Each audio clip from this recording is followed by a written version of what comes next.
Hey guys, welcome back. Today I'm going to be doing a book review of The Psychology of Money by Morgan Housel. This is a great book, especially if you're only just starting out on your investing journey and you want to wrap your head around the psychology of money. It's pretty much in the title. This book recommendation actually comes from a YouTuber, Sensei. Thanks heaps for the recommendation, mate. If you guys got any books or any videos that you want me to make, drop them in the comments below and I'll put them on a list of videos to make.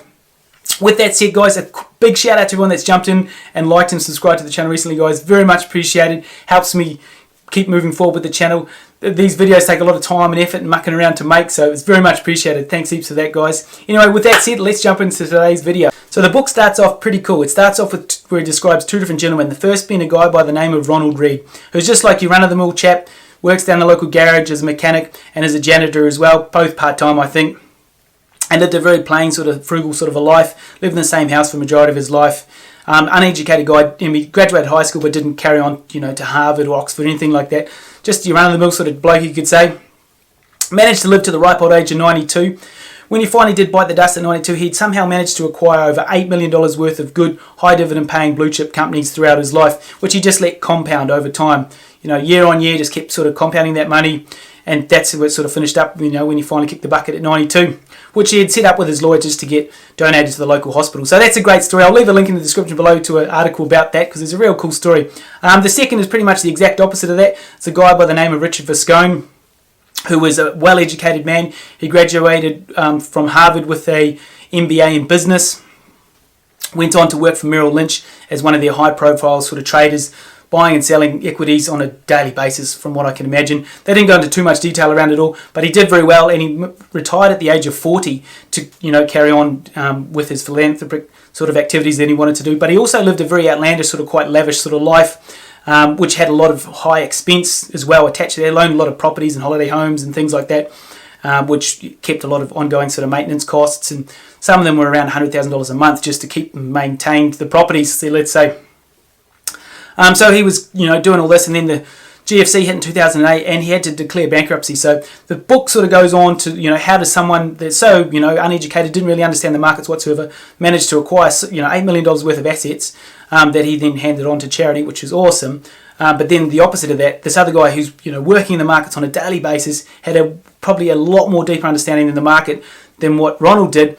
How does he manage to lose it all, essentially? He acquired a lot when he was younger, and then, over the space of his life, he managed to lose it all. And I'm not too sure where he's finished up now, but they didn't sort of go on to that. But alright, so the next part of the book, Morgan talks more about risk and luck and how they're closely side by side, basically siblings. And he uses Bill Gates as an example, okay? Bill Gates, everyone knows who Bill Gates is. He's the founder of Microsoft. And when Bill Gates was going to school, he went to a high school that was only one of the schools in the world that actually had a computer at it. And that was due to one of his teachers thought it was the future and so forth. And so he managed to talk the the faculty into buying a computer for the school, let's say. And Bill and a couple of his buddies, they were keen on this computer, obviously, and they spent a lot of their spare time and actually their school time playing around with this computer and mucking around with writing code or whatever they did. I'm not too sure. I'm not too tech savvy myself, but they were keen enthusiasts around computers. And a couple of his class buddies were also in the same boat as Bill was, but one of them actually got killed in a mountaineering accident. So that's a bit of luck and risk there as well. He could have also been, one of the founders of Microsoft, let's say, but, got killed off in a mountaineering accident. And then, if Bill didn't get exposure to this at a young age, computing, then there may not be any Microsoft today. So it just talks around this, the luck and risk around investing and finance and the psychology all around that. He then goes on to talk about getting wealthy and then staying wealthy and just how close they are. He starts off, there's plenty of ways to get wealthy. The self-help industry bombards us. There's many different ways that you can create wealth and take risks and, generate amazing amounts of wealth in your life. But then it's hanging on to that wealth, okay? And he uses the combination of frugality and paranoia is how we sort of hold on to our wealth. He uses an example of a guy by the name of Jesse Livermore, one of the greatest stock traders of the early 1920s there, around just before the stock market crash. He made an incredible short. He did the big short, let's say, back before there was a movie about it. And he put a short on the market on the crash in 1929, and he did incredibly well out of it. A lot of people at the time, especially stock traders, throwing themselves off buildings and everything, and his wife and kids were worried that he was one of them. But he came home that day and said, look, I've had the best day of my trading life. We don't ever have to work again, sort of thing. So he could have essentially knocked off there, lived out his days with his wife and kids and sort of had the best time of his life, let's say. But he didn't do that, let's say. He kept changing the goalposts, okay? his goals became bigger. He ended up taking on more bigger bets, taking on more leverage. And in 1940, he actually ended up committing suicide due to some trades not working out for him. And that was just due to, the greed and the fame and everything that sort of went along with it. And we all sort of fall victim to this, I feel. The goalposts are always changing. You get to one level and then you're sort of not happy with what you've got. So then you push for a bit more and, now we want this. We want a bigger car. We want a bigger house.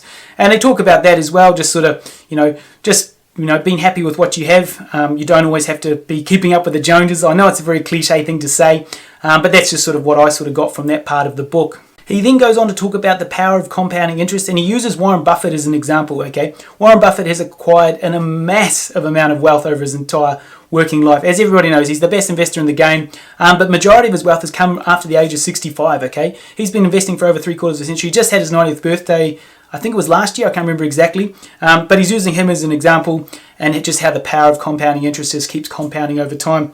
Charlie Munger was once said the first rule of compounding is never interrupt it unnecessarily.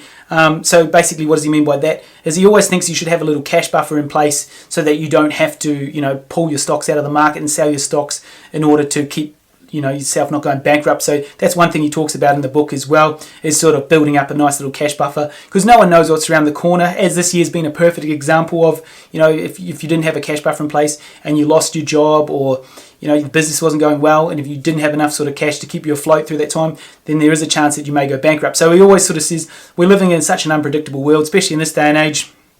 Everything's happening at such a fast pace, to always sort of keep a cash buffer on hand to get you through any sort of uncertain times. Like this year's been a perfect example. Wealth is what you don't see, okay? He uses the classic example of someone driving around in a nice sports car, $100,000 car, let's say, Ferrari or Porsche or whatever it may be, and you automatically think this guy must be doing well, he's financially well off, he's driving around in a $100,000 car. How did he afford it? But the only thing that you really know is that he's $100K worse off than what he had before he bought that car. If he's paid $100,000 cash, well, he doesn't have $100,000 anymore, or ultimately he may have ticked it up on finance and he may be paying 5 or 10% interest on paying off this car. So these are the only things that you don't really sort of think about, but he's just trying to bring that to your light. So basically he's trying to say, don't let your ego sort of take over from you and think that you have got to drive a nice car, or just because your mates are or something like that. You can drive around in a nice, safe $5,000 car, let's say.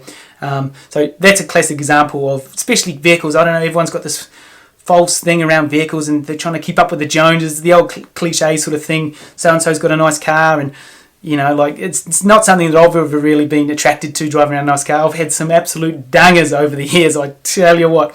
Unsafe vehicles. I shouldn't have been out on the road, some of the vehicles I've been driving around in. And I'm not saying that's a good thing either. You should drive around in a safe car, but definitely, I don't understand the attraction to sports cars and everything myself. But so I really like that sort of point in the book. And I sort of drew from the whole book. There's a key theme that sort of comes from all the different chapters, and that is wealth gives you control over your own time. And this is our greatest asset, is our time, okay? A lot of people don't realise this, I feel, especially early in their life. You think you've got all the time in the world, but it's not till you get a bit older in the game that you realise that time is your most precious asset. You can't buy more time. We're all only here we don't know how long we're here on the earth for, so that is our most precious asset that we have. So that's something that, if you have achieved good wealth and you can manage to hang on to that wealth, then you've got freedom to do essentially anything that you want to do, within reason. I mean, you can't go to the moon or something like that, but it gives you the greatest freedom and to do whatever you want to do. It gives you the freedom to wake up in the morning and do whatever you want to do. This is the highest dividend that any wealth sort of pays. Spend time with people you want to spend time with, your friends, your family, your mum, your dad, your kids, your husband, your wife, whatever it may be, and pursue activities and do jobs or create companies or whatever that you may want to do. This is all achieved just from, if you're financially independent. And this is different for everyone, whether you only need to earn 30 or 40 grand a year, or you need to earn $500,000 or whatever it may be, and need to live wherever you want to live. This is the greatest sort of freedom of all. And this is something that I've sort of recognised early on in my life, probably at about maybe 18, 19 years of age. So I've always sort of consciously tried to save as much as I can and put that into investments over my life. It's not something I've always focused on, but I've always sort of focused on being happy in life, let's say, and pursue things that I really, enjoy. No, I've done jobs that I haven't always enjoyed, but I've always tried to, there's always been a bigger goal, let's say, for moving forward. So that's something that I sort of took from this book. And the key things that he sort of mentions, he believes that building wealth is mainly about spending less than you earn. So a key example at the start of the book there, where you had Ronald Reagan Richard Foscone. Obviously, Ronald Reed is probably only earning maybe $40,000, $50,000 a year if he was lucky. But over the space of his life, he managed to amass over $8 million worth of assets and, good shares and whatnot.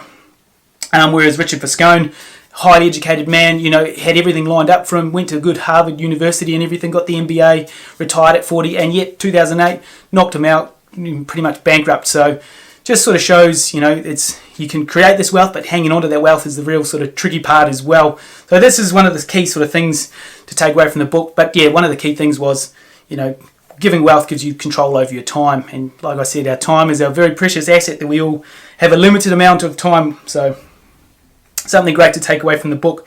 Anyway, guys, that's pretty much going to wrap it up today. If you got some value from today's video, guys, it'd be much appreciated if you hit that like button. And if you want to see some more videos like this moving forward, then hit the subscribe button. It'd be much appreciated. If you enjoyed the review, guys, and you want to see some other book reviews, then drop it in the comments below, any books that you want me to review or anything like that. I've read a lot of books this year, so I've been reading a lot of good investment sort of books, and I really enjoyed this one. I highly recommend it. But I'll leave a link in the description below to this book if you want to download it or watch it or whatever you might want to do. So with that said, we'll wrap it up there, guys. Enjoy the rest of your day, and we'll catch you in the next video.